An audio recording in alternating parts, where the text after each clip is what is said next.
And thank you for being here. I'm passing through Uganda for a few days to visit my husband, Dr. Besigye, in Luzira prison. I'm on my way back now. I visited him 2 times. I am angry at his situation. Dr. Besigye is 69 years old. He was abducted in November from Kenya. That was a breach of international law and national law.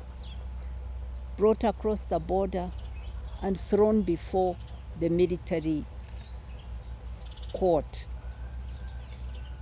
He's a civilian. We challenged that in court. The Supreme Court ruled that he should not be tried. No one should be tried. No one who's a civilian should be tried by the military. He was not released. There was an order to transfer his matter before the civilian courts, but he had first to go on hunger strike because he was being held with no charge before his case was brought before the civilian courts. It's 6 months now. He has applied for bail. He has been denied bail. He has now applied for mandatory bail. It's a right. He's been in jail for more than 180 days. And the courts are playing games and will not give it to him. Every rule in the book seems to be broken when it comes to Dr. Besigye. His rights as a human being are being violated. In the prison where he is, this is a man who's 69. He is locked up in a tiny cell that has a little kamori. Up, doesn't bring in enough light. He's only allowed into a small space that's about a half of this size. This small area we are in. It is concrete, cement. There are no chairs there. That small place is where they eat from, where they cook from. About 15 other prisoners there with him. The 15 others are suspected to be terrorists, to be from ADF. They have denied that. Some of them have been in that prison for more than 10 years. 10 years. They've never been in court. They were just dumped there and forgotten there. Those are the prisoners he's with, all on remand, some for 10 years. He cannot go to the other spaces where other prisoners are, like when they are going to pray, the church, even on Christmas Day. He couldn't join other prisoners to pray. He cannot, they get some entertainment, other prisoners. He cannot go anywhere. He has to go in the prison. He's accompanied by 2 guards. The 2 guards have to make sure that Dr. Besigye doesn't speak to any other prisoner. He is not allowed. Recently, something funny even happened. The guard was guarding him while he's talking to his visitors. Then the guard wanted to go to the toilet, and he stopped the conversation with the visitor and took him with him to accompany him to the toilet, and then returned him to continue talking with his visitor because he cannot leave him alone in the prison just in case he might talk to another prisoner. He had to escort the guard to the toilet. That is how tightly controlled he is. Dr. Besigye has been in this tiny cell, and now he has been attacked by bed bugs. Bed bugs are biting him night and day. It is inhuman what they are doing to him. It is violation of his rights, his human rights, violation of the laws of Uganda, But now I want to emphasize, underline that Dr. Besigye is not there because he stole anything, he was corrupt, he's accused of corruption, or he owes a debt, or he murdered someone. No, he's there for political reasons. He's being criminalized, not the first time. He's being criminalized because he has challenged and has put forward himself as a candidate in elections. And we are in election time. If it was just about him personally, it would be bad enough. But the fact that it's political, and he's not the only one, that many other political activists are also languishing in jail there, makes it a matter for everyone. It's a political question. It's about contestation.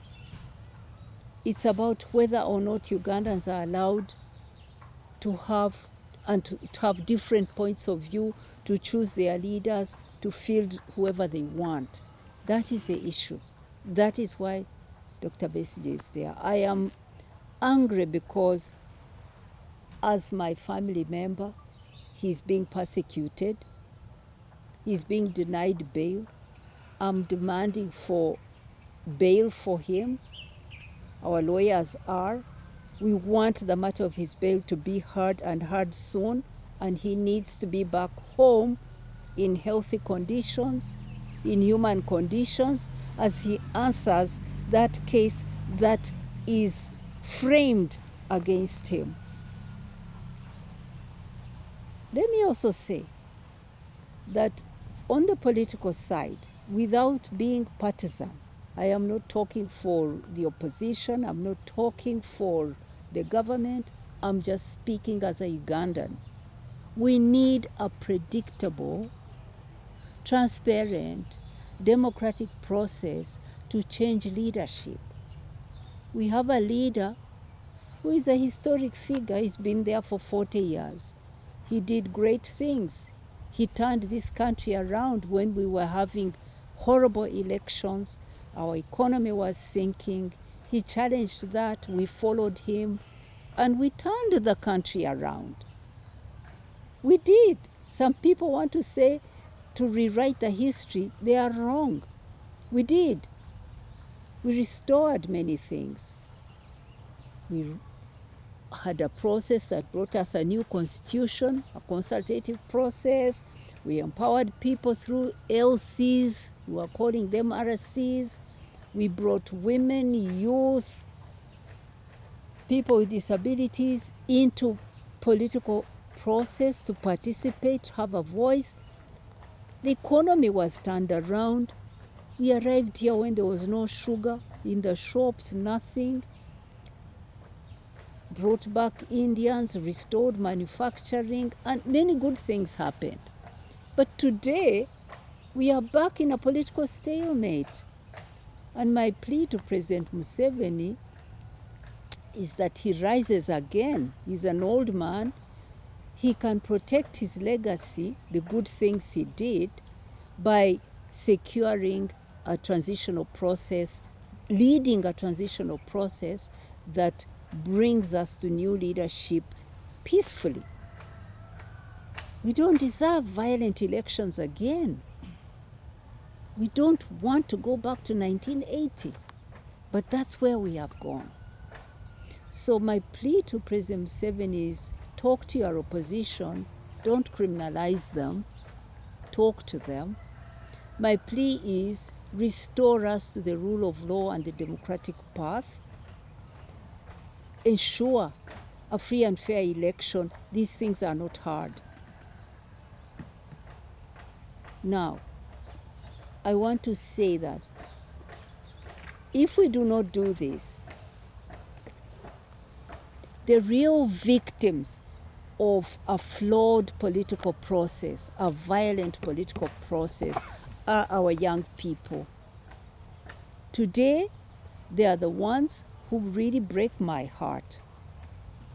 When I see thousands, my own nephews and nieces, children I know, or the young people I see on the streets expressing their frustration. They are out there without a future. Unemployment amongst our young people up to the age of 24 who are university graduates is at 83%. 83% of them are without a job and without a future. Every year, Uganda puts into the market 700,000 young people. Out of those, only 90,000 get jobs. The rest don't know what is there for them. Suspended future. How can we change this if we do not have a way to bring in leaders who are serious, who have a plan for how to create jobs for our young people? If we must hang on and in uncertainty, who is going to keep investing in this economy? We are seeing money leaving our country. I was in Kenya the other day. I was so shocked to hear in the real estate market that Ugandans are now the leading investors in real estate in Kenya. Buying up apartments, Why? Because they don't feel confident. They are uncertain about the future here. Money is going out.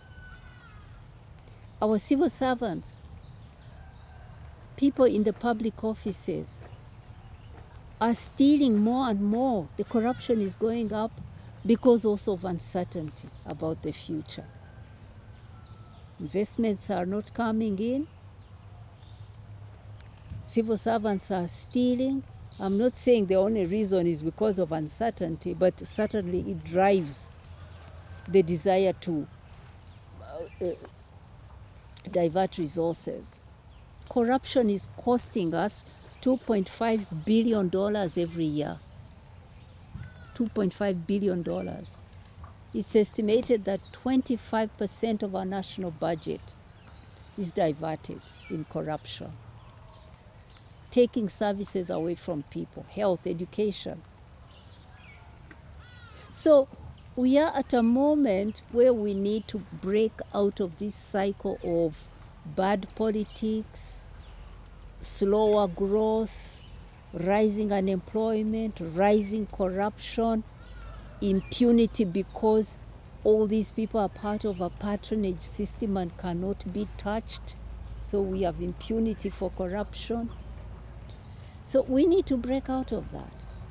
And it is leadership that will help us. It is President Museveni who can help us to change that. And I appeal to him. Free Dr. Besigye, free your political opponents, talk to them, dialogue with them, reform the laws, ensure a process of changing leaders that will secure your legacy. That is what I want to say.